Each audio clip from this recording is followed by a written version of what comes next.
বেগুন সিদ্ধ করে তেলে ভেজে নিছি।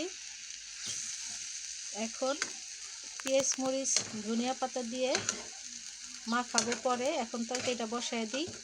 তো দেখতে থাকুন পুরো ভিডিও। ভালো লাগলে লাইক কমেন্ট শেয়ার করে দিবেন। পেঁয়াজ মরিচ দিয়ে দিছি। এখন একে একে সব মশলা দিয়ে দিব।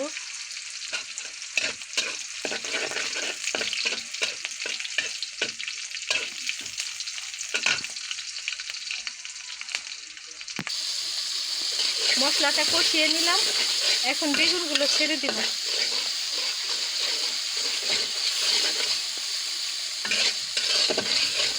সব মশলা একসাথে দিয়ে দিছি। এখন বেগুনগুলো দিয়ে দিব।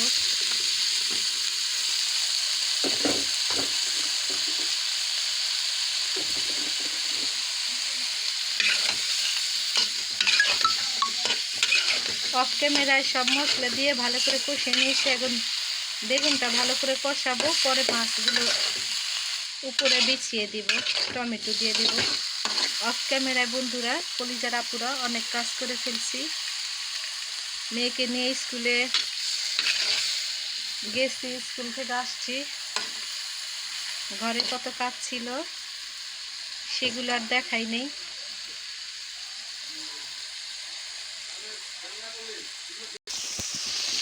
মশলা কষানো হয়ে গেছে। এখন পানি দিয়ে দিব।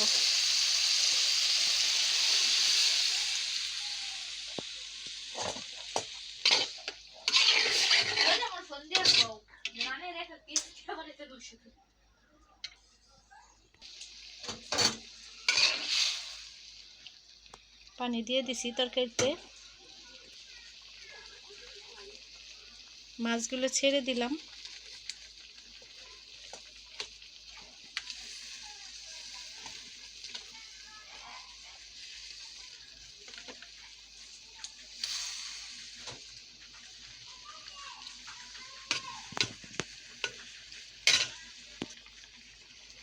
মাছগুলো ছেড়ে দিয়েছি। এখন টমেটো দিয়ে দেব।